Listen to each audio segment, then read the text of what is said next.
Welcome to the Encore Audio Archives YouTube channel. I'm Taper Dave, and this is my channel. I've uploaded hundreds of talks here that I've recorded at meetings in West LA, and I've also recorded conventions starting in 2013. I've got a bunch of those up. And Walt and Mary Murray, the original owners of Encore Audio Archives, started the company in the 80s, and Walt recorded Joe and Charlie's and a bunch of stuff down in Vista, California. My sobriety date is June 20th of 1994. I hope you find something you like, so please like and subscribe to my channel and comment down below. If you want to hear something that I don't have or that you don't see, I'll see that I get it. Anyways, take care and have a great day if you want to.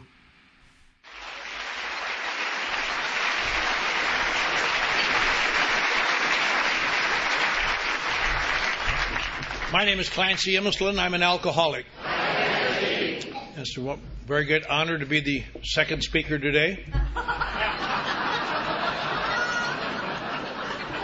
I guess there's not much left for me to say.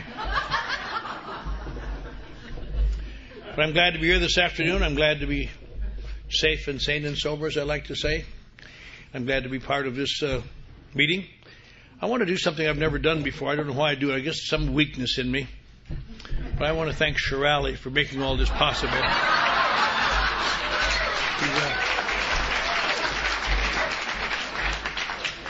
Some years ago, she came to me with this idea of starting this conference, restarting this conference. And she and her aide, Sharon B. And I said, that'd be a good idea, but I didn't reserve the weekend, I'll tell you that. But it worked out. She's been done a good job, and it's very good, and I want to appreciate the good times we've had. This is a great weekend for people like us to get out in the country and get away from it all and just relax in the sun and have fun.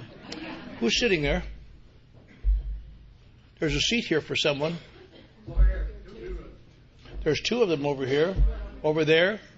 And we've got an empty. Well, not for you, miss.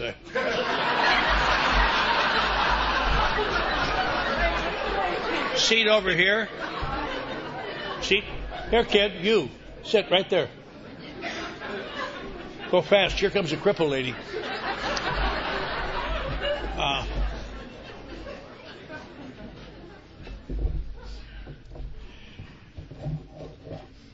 We have heard some very good AA this weekend. We've heard right there.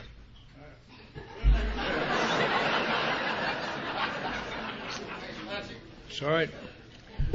I get my room if I usher.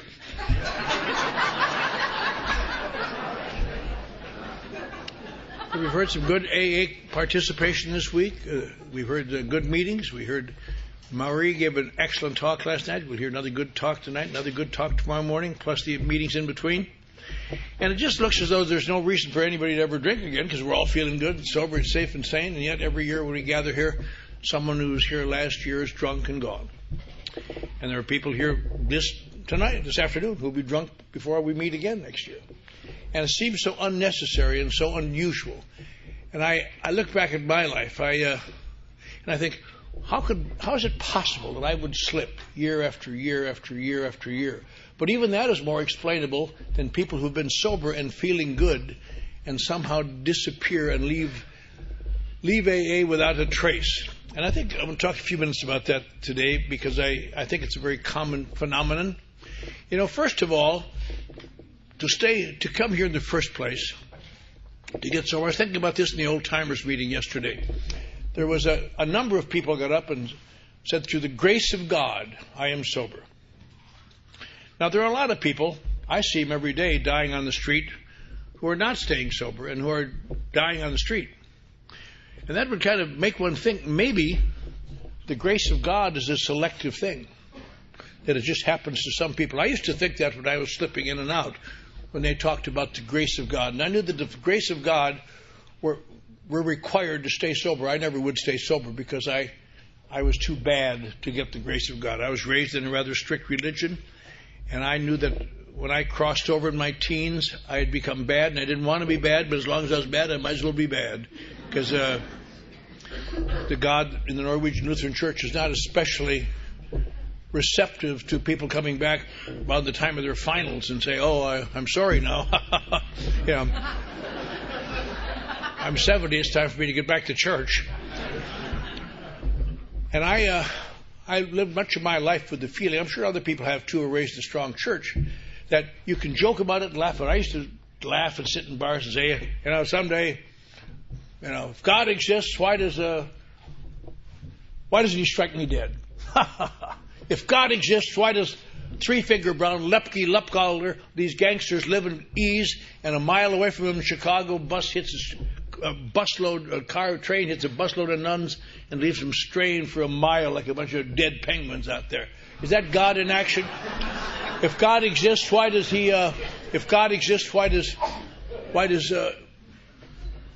Lucky Luciano, deported to Italy, live in luxury with women and money and broads, and 20 miles away the Pope is screaming in agony from cancer? Is that God in action? Is that how he rewards his people? There's no God. I remember reading this treatise, and I've mentioned it a lot of times when I've talked about this German philosopher who pointed out that God is dead. If perhaps he once existed to set the orbs a whirl, but look at about you, he must be dead. There's anarchy except for the natural law that has been set up for eternity. And I like to read those things, but nothing ever helped, because when I got tired and afraid in the middle of the night, I knew I was going to go to hell. And when I'm desperate, I know I'm going to hell, and there's no way out of that. And that makes you very afraid of death, I'll tell you. Very afraid of death. And yet, death becomes almost inviting sometimes. At one time, overcome by all my guilts and fears, guilt for many reasons, and absolutely cold sober, I pulled a car into a garage in Texas, put an exhaust pipe on the hose, and died in desperation. And a neighbor saw this and pulled me out of the car and brought me back to life, and they put me in the insane asylum as a schizophrenic with paranoid tendencies. And then I was all right. I wanted to be alive again until the guilt. They gave me a lot of shock treatments there, and that helps a lot of guilt, because you don't remember anything you've done ever. You just remember, we're going to hip you, boy.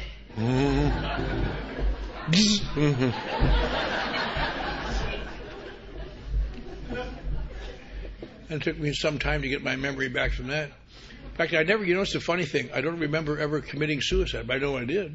And I've heard about it from my family. I read about it in the paper, in old papers. But it's kind of a funny thing. I don't remember that. I don't remember directing an opera at the University of Texas that summer. Don't remember it. I rented the record once and listened to it. And it's just like hearing a band across the lake. You hear strains you recognize, but I don't remember any of that. But I know it's part of my life because I went through it. I know that I escaped from that hospital. I know they brought me back. I know they kept me there till the next year. And I was supposed to stay there till I got well. Thank God I found a way around that. But all these years I was intermittently going to AA, listening to the same things that I try to teach others today, and wonder why they can't get it. And why would that be? Because of the grace of God. And I could not, if God exists and the grace of God keeps you sober, he's got to be saying, you too can stay sober. You can't. You're bad. You can. You too can't. You can. And I don't think I'd be one of those that's selected. I'm sure some of you have felt that way too. So if God exists and he has grace, why do so many people die drunk? Why do most of the people who come to AA die drunk? Why do most of the people who come to AA not stay here? That quotation they use again and again. Well, 50% of the people who come to AA stay sober. I doubt if that ever was valid. It certainly hasn't been valid in the last 50 years. Because it isn't. People come and go. I think what he was saying was that, and I believe what he said, was 50% of the people who come to AA and make an attempt to practice these principles stay sober. They always leave out that little qualifying phrase. Because a lot of people come and go all the time. If, any group that you go to, there's always a bunch of newcomers there, and yet the group stays the same. One or two stay, one or two old guys leave. It's the same thing. We have a very large group in Los Angeles. Some of you know it, but the room is full every week. 1,100 or 1,200 people. It's the biggest group in the world. But we never outgrow that room because people come and go, come and go. Every week there's new people. Every week there's old people going. And why would that be if the grace of God is to envelop us, keep us sober? I think if you're kind of new, you might want to think a little bit about how you stay here. In the first place, you don't have to know about the grace of God. That's the nice thing about it. What you have to understand is that you don't have to want what you have, I suppose is the best way to put it. You know, when I go to work in the morning, I have a little different situation than any of you in this room, I'm sure. I get out of my car, and many times I step over the bodies of men and women dying from alcoholism to get to my office. And at the end of the day, I step over the bodies, sometimes the same, sometimes different men and women on the sidewalk to get to my car. And when I first went to work there, I used to try to really help these people. I'd work with them and try to help them understand there was a way out of this. And I used to be on that same sidewalk with my teeth kicked out and everything gone. And now I'm doing fine. And I had very little luck, very little success with them. And then I had to stop and remember, if good wishes could help somebody, why did I slip year after year after year after year? Because good men in various cities around the country went to the wall for me, tried to help me, took care of my family, took care of me. And all I ever could, the universal thought in the back of my mind was always the same. I know you mean well, but I'm not an alcoholic. Not like you. I don't know what it is. There's something wrong inside of me. I drink a lot sometimes, but not for the reason you do. You drink because you're a drinker. I drink because I feel too much and I can't stand the intensity of my emotions. And I had no idea what alcoholism was or what alcohol aspects were for people. And none of us ever do, I guess, till by the time we get here for a while, then we find out about it. It's an interesting concept, you know. When this book, Alcoholics Anonymous, was written in 1938, Bill was kind of groping. He was sober 3 years, and he was putting together a book. His number one purpose, of course, was to sell a lot of books so they could start a chain of hospitals to help alcoholics, which, thank God, didn't happen. But he put together this book, and he would read it to other members, and they'd comment on it, and they'd send it out to Akron, and they'd comment on it, and he'd try to adopt what they were thinking about. One of the things that did change, probably for the good, is many of you have read that original version of chapter 5 where it says you must do this and this is what you must do and on your knees you must pray and all. And in Akron they say that's a little bit too strong. Let's cut that down. Let's make it more voluntary. Here's what we did, not what you must do. But he was writing this book, and a lot of people believe that book is an inspired book. And I believe it is. I didn't used to, but I do now. I've come to believe that he did not know enough to write it. Truly, he did not know enough to write it.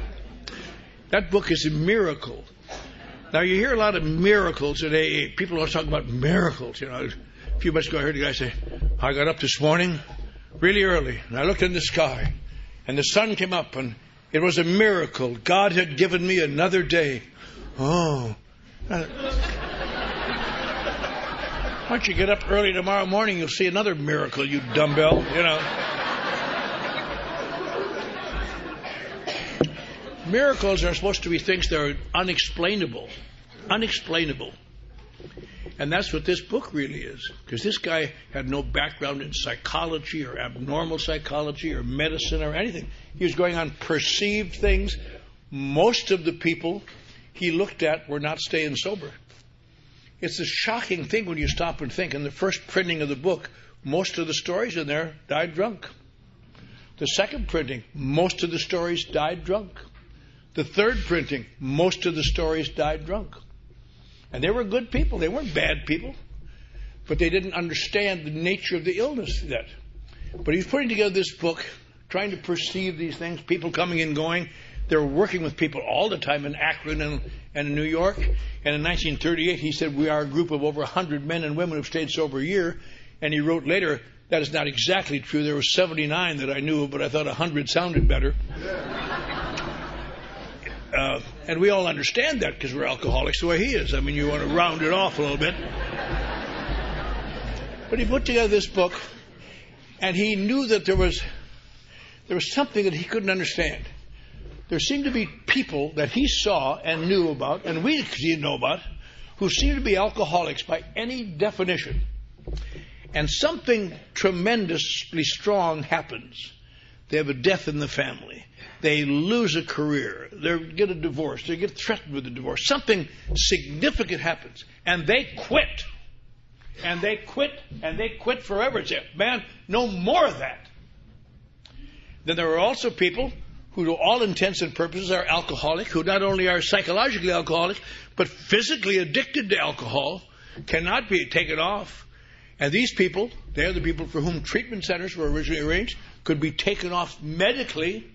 And as each step of the way, they're taught what they've done with their lives, and look what's happened to you, and look what's happening to your family. And they, wow, and by the time they get out of there, they quit.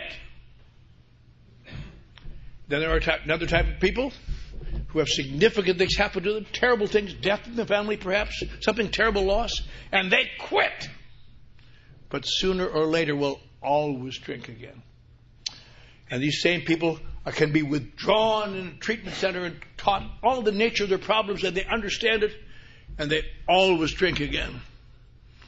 And these are the people Bill Wilson was trying to describe. He said he didn't know how to describe these others, but he kept saying again and again, alcoholics of our type. Alcoholics of our type are like this. Alcoholics of our type like that. And the big curse of alcoholics of our type is that people have helped us. We learn the nature of our problem. We see what's happening to us. And it becomes such a problem sometimes we have to drink to solve it. Because it's such a strange thing. Alcohol is the best answer I've ever found to internal pain and conflict.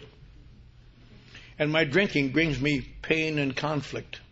So eventually I wind up drinking to forget my drinking. And people laugh and think, but that's exactly what happens. You can wind up drinking to forget your... And people say, why don't you stop? Look what's happened to you. I'll tell you, I had a good case of that this week, and I don't want to make a big deal out of this because we're working on it.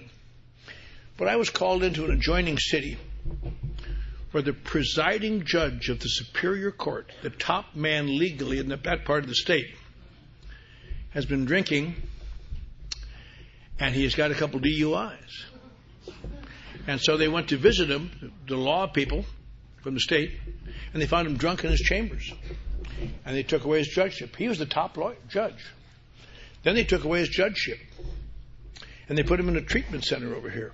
And he got out, and he learned the value of his ways. And a month later, he was drunk in another DUI. And they took away his law license. And he kept drinking. His wife and children left him. He went to a treatment center in Arizona, got out, came back, stayed sober for 2 months thinking about this, got drunk and stalked his wife and children and threatened them. Arrested him, put him in jail. Went to another treatment center, because he's a wonderful man, a kindly, good man. He really is. And he got out of the treatment center and learned his lesson this time.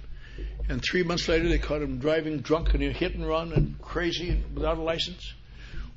They tried everything they could to stop the guy. I went to see him in the courthouse of this adjoining city. And this presiding judge, brilliant, outstanding man, in old blue jumper suit with his hands handcuffed. And said, I don't know what happened. I drank. And I said, I understand that, my friend. And now he has a new problem. He says, but now I'm 60. What's the sense of staying sober? It's all gone anyway. And we all understand that. And he's off. They sent him off to jail for a while. And they've remanded him to my custody in December. Well, it sounds funny. I don't know if I could help him or not, because that last element, the element of surrender, you cannot do that. Everybody's got to do it for themselves somehow. To get that balance, then he has to come and live at the Midnight Mission. And his life depends on it. If he doesn't, he'll go to the state penitentiary. And I hope that's enough to scare him into doing these things. I don't know if it is or not. But it's such a touching thing, and I see it so often that I see things like that's a little dramatic, but everyone's lives are just the same way. I just throw it away and throw it away. And Bill Wilson, writing about this, wrote about people like that, because the people, those first people around Akron and New York were like that. Some of them had really been something, and they were down and out. In fact, that's one of the things that's a little different now, I think, a little different in AA, is because in those days, most of the people that came to AA were people who had grown up, made some sort of a basic adjustment to living, started drinking, then went to hell. But at least they knew what to go back to. And so in our book, he talks about returning to normal living for alcoholics. But since then, AA has changed its flavor a lot. It's full of people who never made a basic adjustment to living.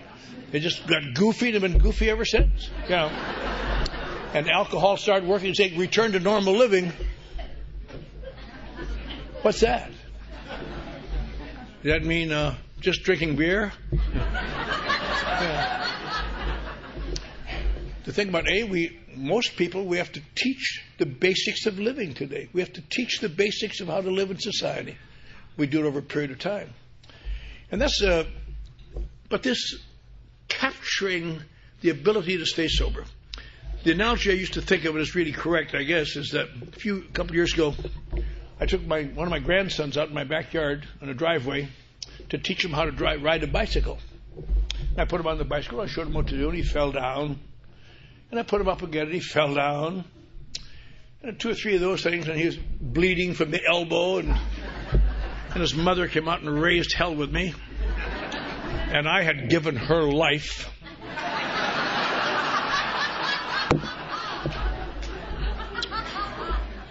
She took him inside and said he was a poor boy. And I gnashed my teeth. And a week or so later, I snatched him when she wasn't around and tried it again. And down he went. And I really felt bad. I've worked so hard in AA to try to be something, to make a comeback from nothing. And to find out that after all these years, I have a retarded grandson that can't ride a bicycle. I had such hopes for that kid. I had to release him. Joe, I guess, we'll try it some other time, but maybe we can go to the show or something. We can do that. And once I released him and somebody else helped him, he learned to ride the bicycle right away. But I had given him the basics, of course.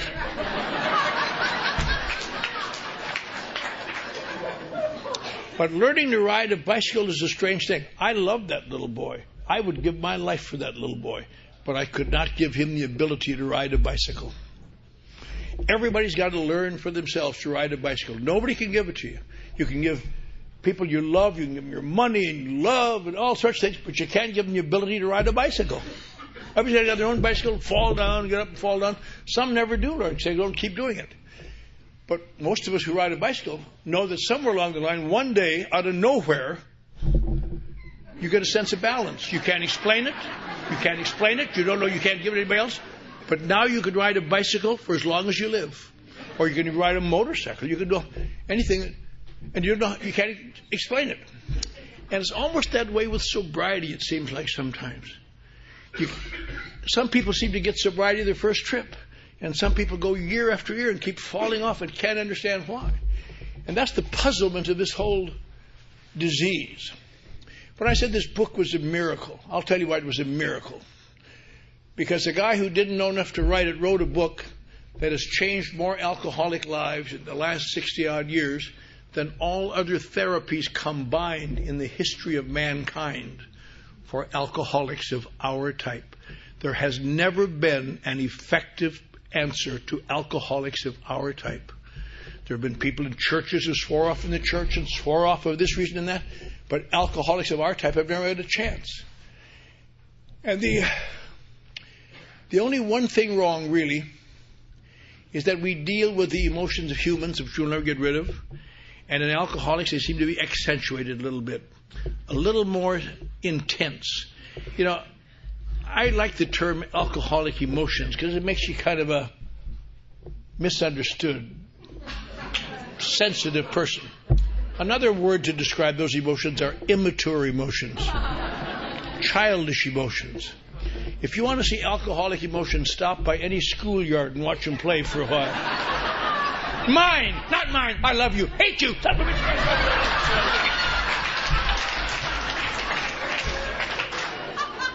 And unfortunately, it's all very cute, except those emotions change my perception of reality. And everybody in this room knows how that goes sometimes. You have made up your mind for this, and tomorrow it looks different. And from hour to hour sometime when you're having a difficult time.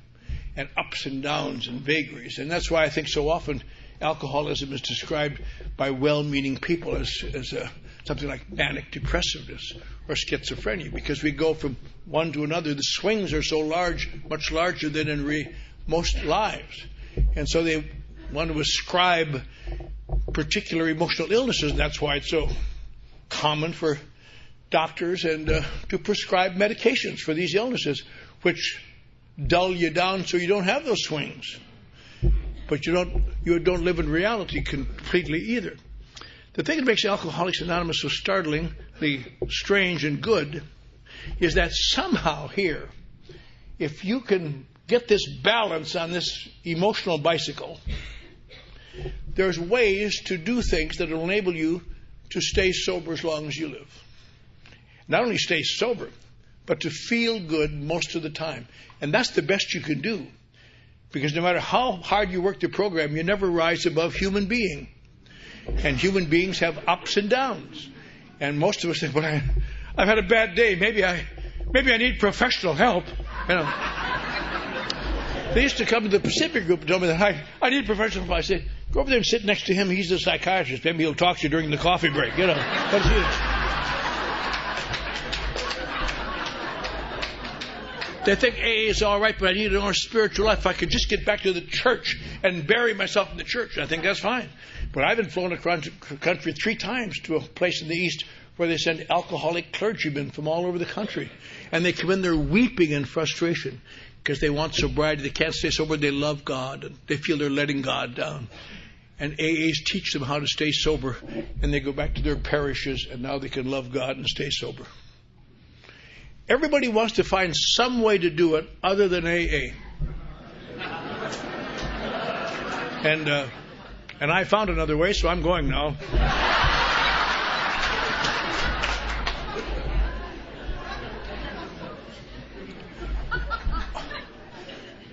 But once you can stay sober, once you can overcome that hurdle, then you can stay sober. And then comes the second part of the equation. You somehow got to stay sober. There's only 2 really possibly threatening times in alcoholism. One is before you get sober, and one is afterwards. Now, you would think that going through a lot of pain and agony to get here to stay sober, and now being sober, you would be grateful every day for the rest of your life. No way, Jose. You know, because human beings just take things for granted after a while.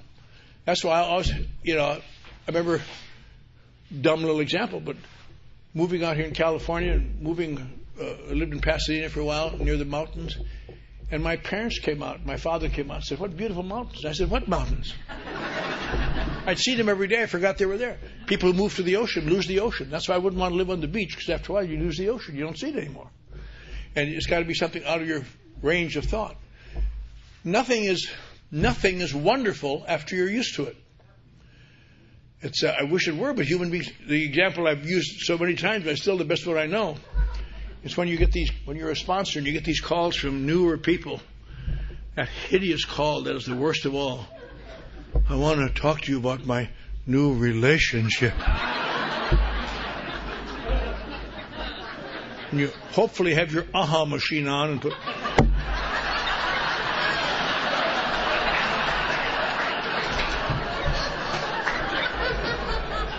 And they talk for some time, and you go, "Gee, that's interesting." And I know I had another girl 2 weeks ago, but I know this is the one. God, when I looked up and saw her walking out of detox, I just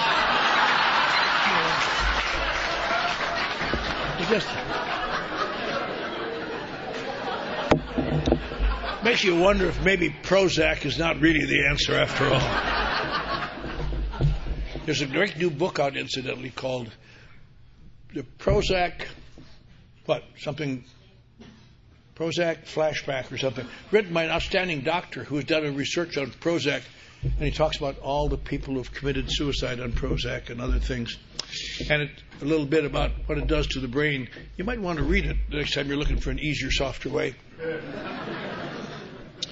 But, and you may imply to them, this may not be the final all-time happiness of your life. Oh, I know it is, though. God, we were having lunch today, and we reached for the salt, and our fingers touched, and there was a spark. I could actually see a spark. And you hate to have to tell them the facts of life, so sometimes you don't. It isn't going to stay this way.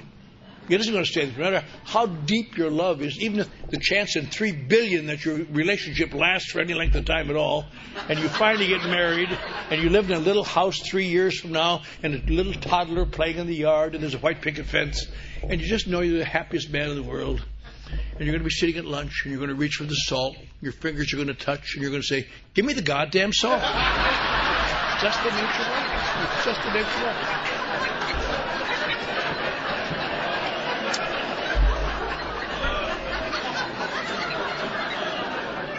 And so it is almost incumbent upon people like me, and I presume like people of our type, to find some way to intermittently induce feelings of gratitude and remembrance why I'm here. So left to my own devices, I will not maintain it. That's one of the great reasons for meetings. That's one of the great reasons for sponsorship. That's one of the great reasons for helping other people.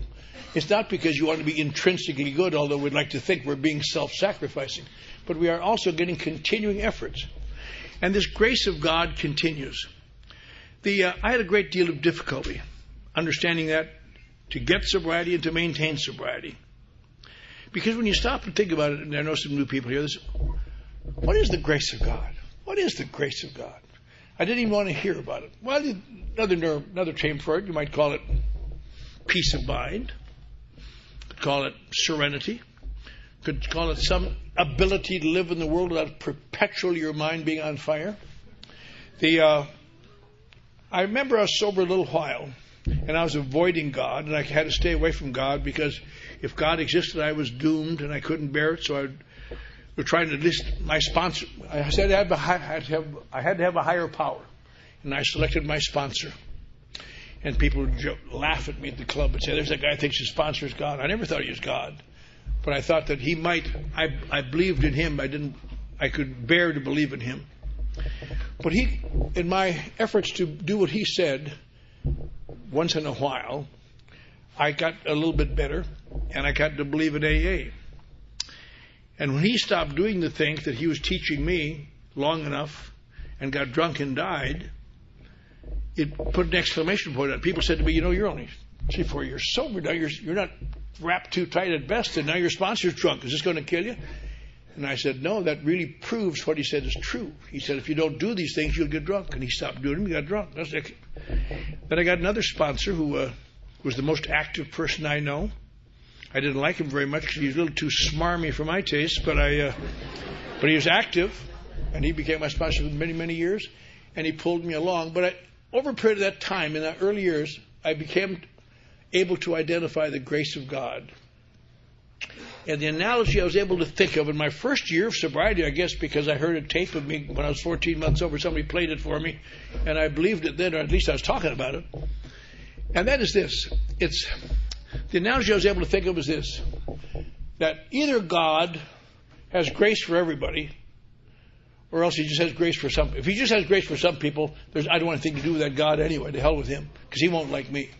But if he has grace for everybody, or peace of mind, or love, or whatever the hell you call it, if it means everybody, how come some people don't get it? How come I don't get it and other people do? And I finally stumbled onto an analogy that I thought was helpful. It's like in Los Angeles, Channel 4 is up on top of the mountain, and it sends out a picture, clear, perfect picture, to every TV set within range.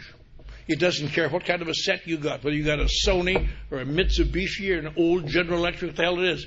It sends out this clear, perfect picture. And a lot of TVs don't even turn on. They don't work very well. And they got knobs people don't understand. But most people at least fiddle with them. And they get some kind of a picture. And I had to think of God's grace going out like that. He loves everybody. He wants everybody to have a clear picture. He wants me and you to have a clear picture. But I'm not getting it. But He's not going to come down and fix my set. He's not a repairman. I think sometimes in the fall, I think about that. I like football a lot. I have 2 TV sets set up side by side in my den so I can watch.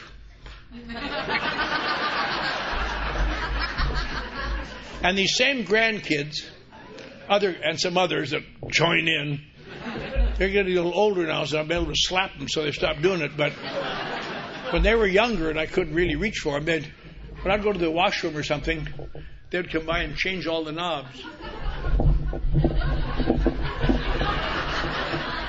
And I'd come by, there'd be blue pictures and people.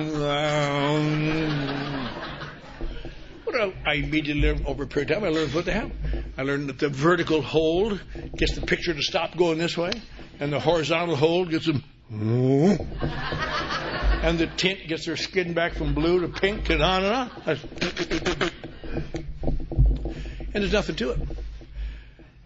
And I think that's the way my life has been, in a sense. There's a picture coming through of God's grace, and I don't know how to run the knobs. And AA has given me some knobs, and I don't understand how they work. I don't understand how the knobs of my TV work. I know that somewhere then there's some electrons doing something, boom, boom, boom, but who cares why? I don't care why.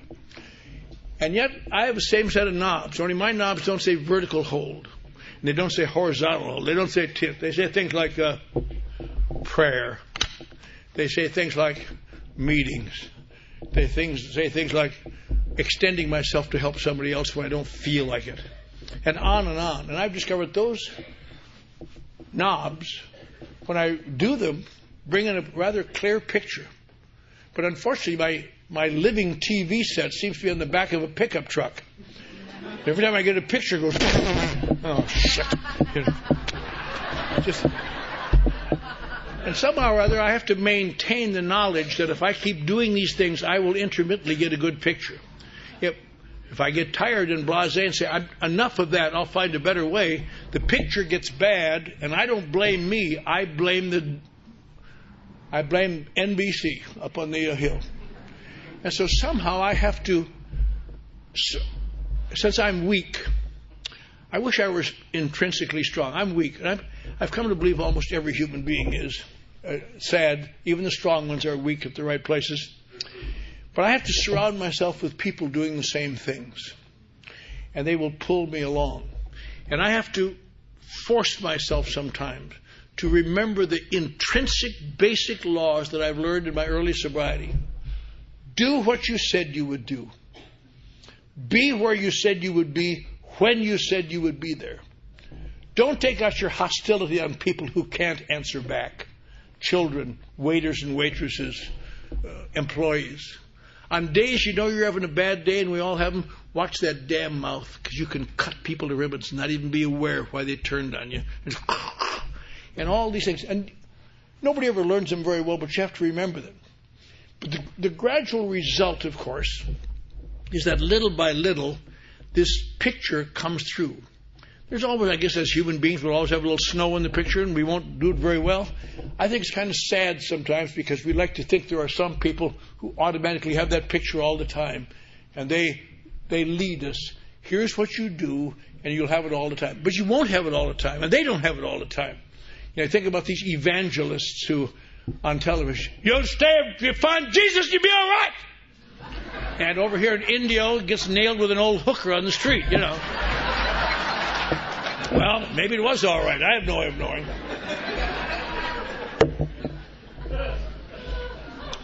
Alcoholics Anonymous is made up of people, strange people who have a lot of strengths and a lot of weaknesses. And we have to find a way to cope with those weaknesses so they don't dissipate our strengths. over a period of time, we somehow have to remember that the actions that we must take to work on those knobs have to continue to be taken.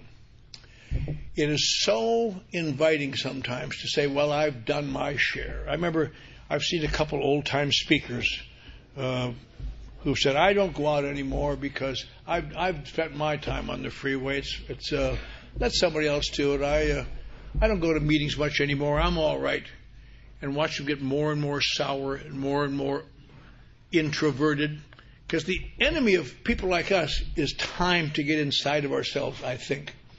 You know, that's one of the great reasons why psychiatry has never been effective in the treatment of alcoholism. It has never been effective in the treatment of alcoholism, and good psychiatrists know it and refuse to treat people unless they're in AA sober. Because psychiatry is really predicated on getting within, looking within, and seeing what's wrong, and finding a way to change it. And alcoholics don't need any more help to be within. I've been there my whole life. Sure, the earth's on fire, but how do I feel? You know. We have to get out, and that's what the actions of AA are about. Now, this is a great, these weekends like this is a lot of fun, great pit stop, and we hear the great speakers. It's really wonderful. But this is not AA. AA is out there starting Sunday afternoon, where we're not surrounded by 2,000 people feeling good and laughing and playing in the pool and hearing wonderful speakers. Where you are living in the world full of conflicts, and sometimes people act funny and people act strange and your emotions vary. Of course, if you're new, you understand this. That's why they tell you not to get too hungry, angry, or lonely, or tired. It's not because they're bad things, but they change your perception of reality. Things really look different. If you ever notice, at least for me, when I'm hungry, everybody around me gets stupid. There's no reason for that, but they do. For Christ's sake, come on! When you're angry, God sometimes wants you to hurt them for their own good. Step in here, I have a Piss Elm Club I want to show you. Oh, yeah. When you're lonely, you kind of know that they're all somewhere having fun, but they didn't tell you, did they?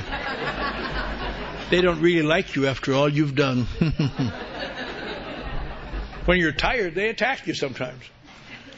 I get on the Santa Monica Freeway every morning out by the ocean, and sometimes I'm tired. I've made some hideous trip, like going to the ABC Club or some hideous thing. I know that's the way I feel too.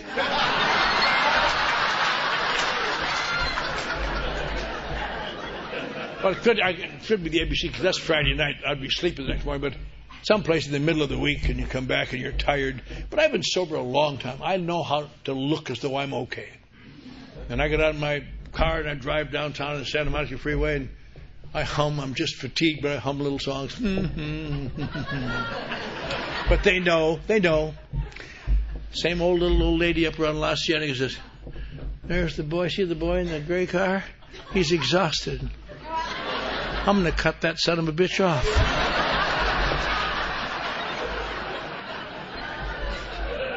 And then I have to teach her a lesson. For her own good. Now, what AA has done for me, it has done one thing over the years. It has enabled me to understand I cannot chase people past my exit. If I haven't caught him by 4th Street, it's good flying, Red Baron. We'll meet again. And if you do catch him, you can't do anything, but you can go by him and give him a ray. That makes me feel better. Even that is a few years ago, I was coming off the Santa Monica Freeway to the Harbor Freeway, and some little girl cut me off and almost put me in an overpass. I came that close to dying, and I made an exception in her case. I gave her a little run well into the Pasadena Freeway. And I caught her about, I don't know, Avenue 52 or someplace, and I gave her a quadruple ray. Then I suddenly noticed she's just a little girl, maybe 17, the same age my granddaughter was, my little granddaughter Katie Doherty. And I thought, what kind of a guy am I? I profess to be an AA member, chasing some little 17-year-old girl who's doing the best she can, and what's wrong with me? And I was so ashamed, and I smiled. And she went,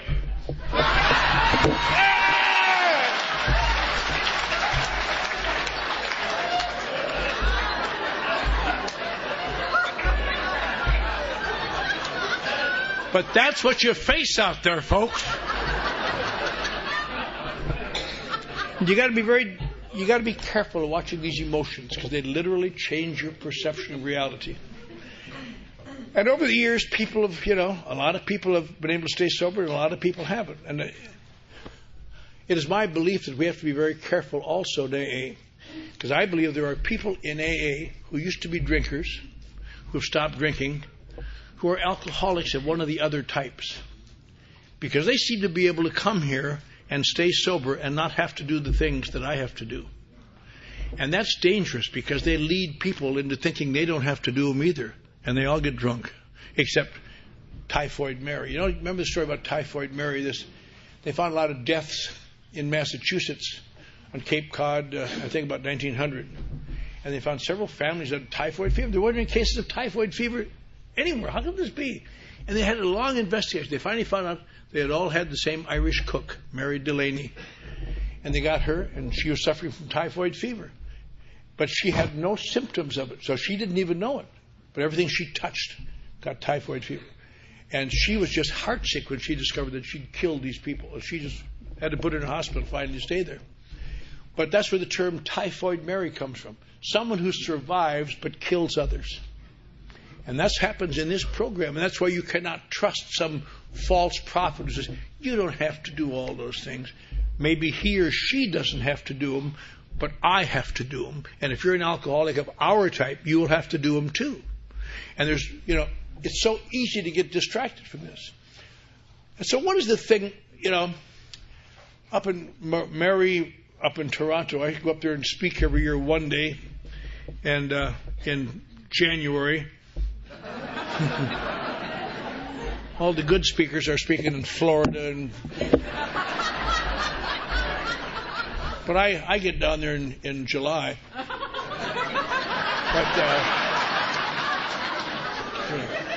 Remember a woman up there asked me one time, every year you talk about how long you slipped and how now you've been sober forever. What's the difference? What made the difference?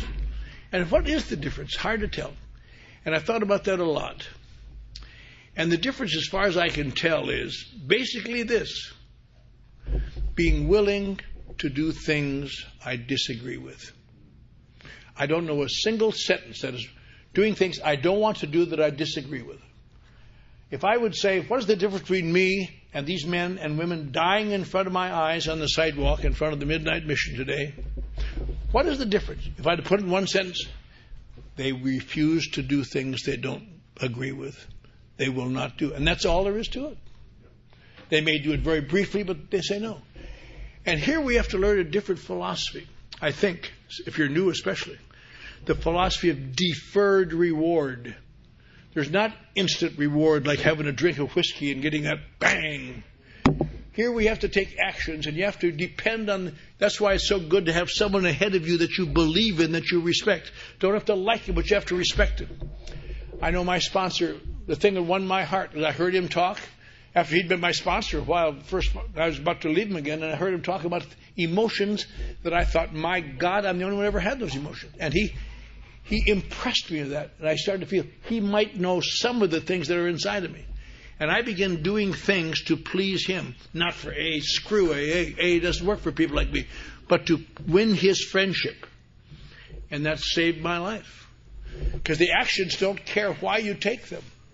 They seem to work the same, but the point is to overcome that inertia. Oh, it couldn't work anyway. You read those steps, there's no way it could help anybody. But yet you talk to people who've been sober for years, and they say, the only thing that's done is these steps. And the people who stop taking the steps gradually get sour and bitter. And they say, well, AA is no longer enough for me. I have to find other therapies. And they get into some deep problems sometimes. They get into this old child of divorced parent syndrome where you play one therapy against another to find an easier, softer way. Probably the great classic example of that is the man who carried the message to Bill Wilson, Ebby. And he carried the message to Bill Wilson, and he stayed sober. Then he got drunk. Then he stayed sober.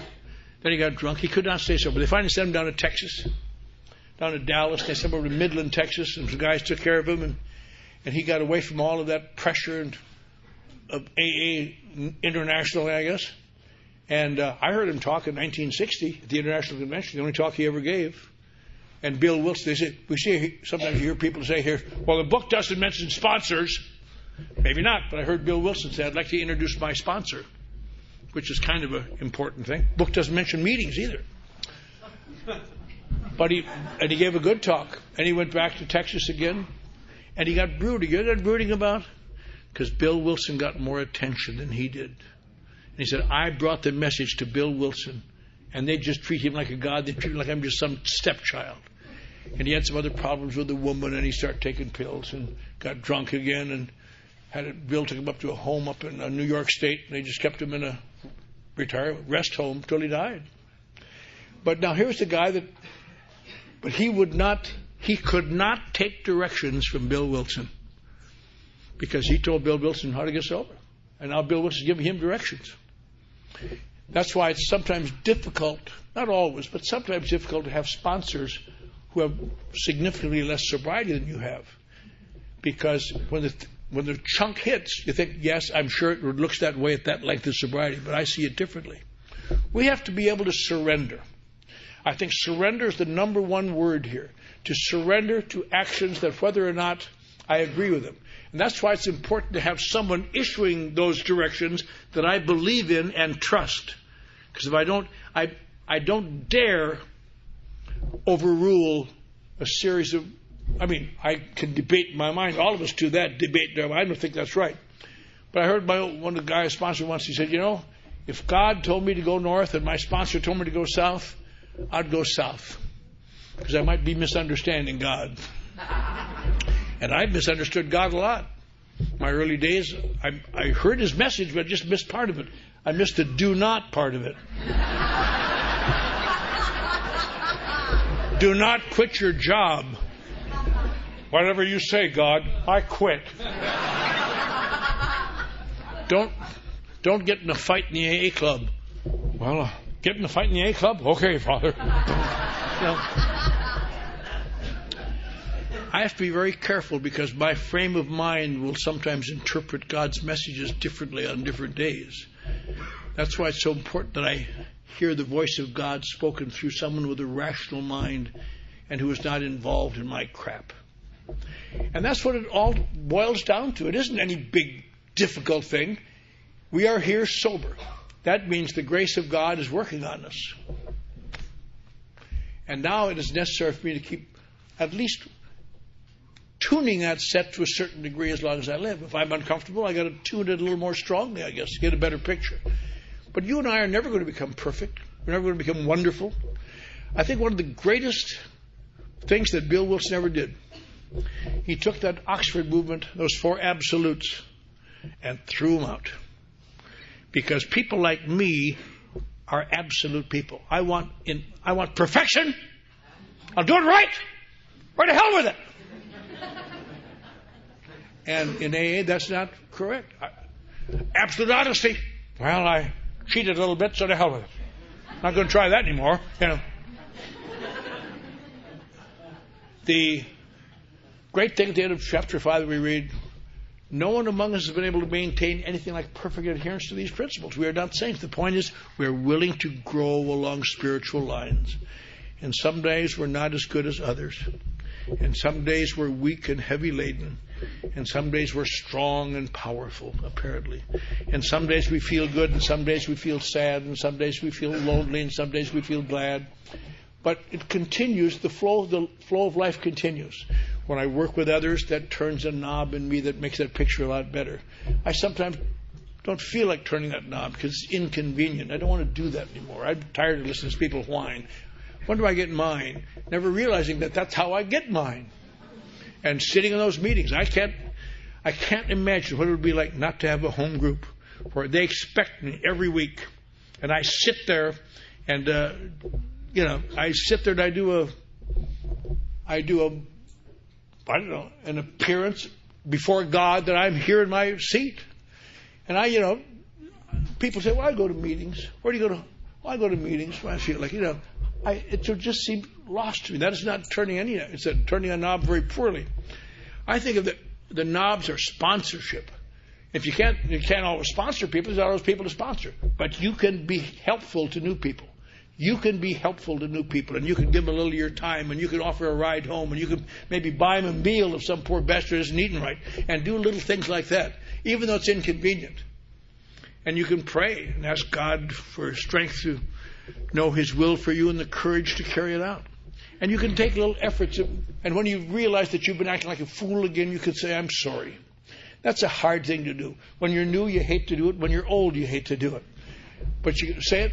The steps of AA are not designed to make you wonderful or perfect. They're designed to get this picture a little bit clearer. And it comes and goes. And so I think the greatest thing I got to remember is no matter what happens to me, the path of sobriety continues. The path continues, and I must take the steps necessary to keep me on the path.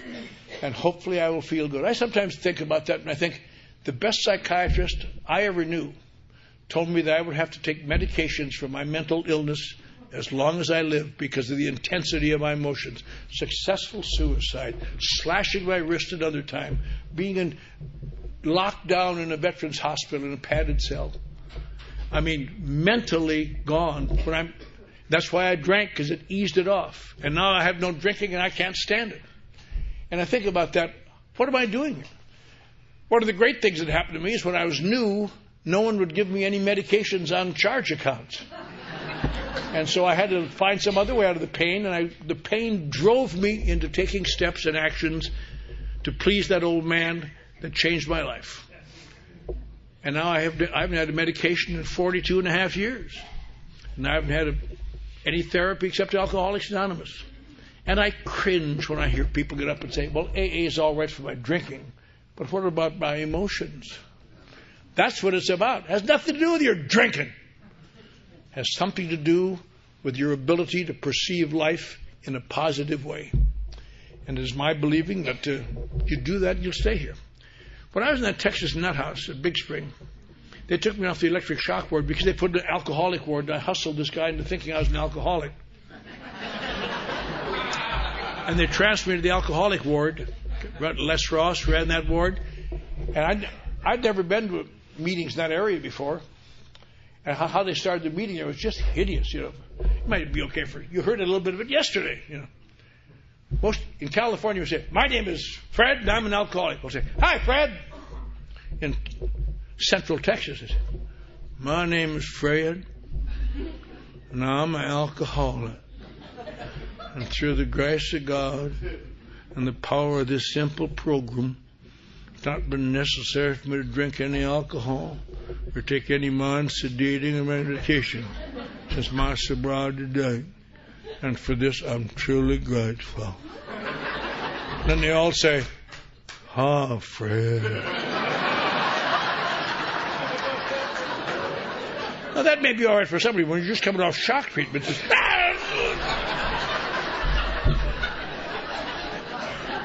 Now, I thought if I ever got in the position of power where I could stand up and give a talk, I wouldn't give them some song and dance like that. I'd tell them the truth. And I'm going to tell you the truth that I've learned in 42 and a half years. I've learned after I got here that I was an alcoholic. Sometime after I was here, I discovered what alcoholism was. So I could really say, my name is Clancy Imislund, and I'm an alcoholic. And through the grace of God and the power of this simple program, it has not been necessary for me to drink any alcohol or take any mind-sedating or tranquilizing drugs since October the 31st, 1958. And for this, I am truly grateful. Thank you.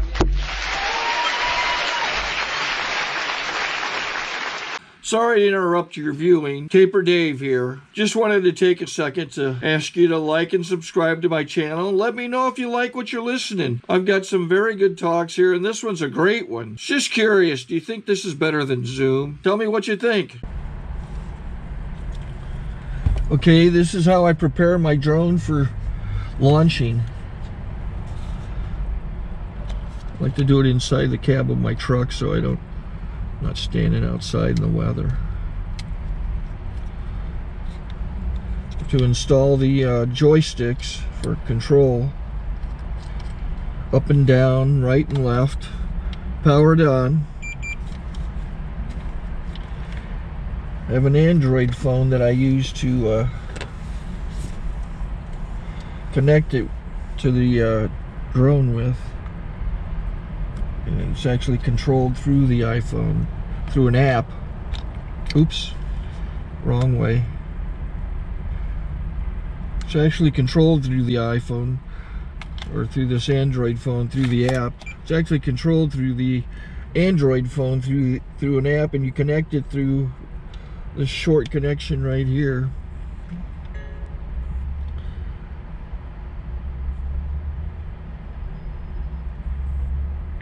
Remote control connected. Remote control's connected. So I pull out the drone. I have to extend the legs. Long legs extended first, then the short legs. Remove the gimbal protector. Set that aside, then power it on one short burst, then one long burst. I lay it down. So I have to go to calibrate. So the drone's not connected yet. It shows you here as this drone gets disconnected, even though the remote's powered on. So the drone has to establish it's connected. So I go into the app to calibration mode. First I'll calibrate the remote controller. Start calibration. Out, in, oop, out, in, up, down, and then this little wheel is to control the gimbal.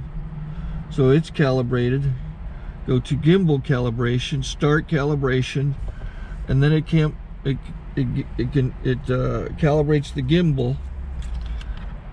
I don't know if that shows up. The gimbal's moving all over the place. Changes, you can see it on the video.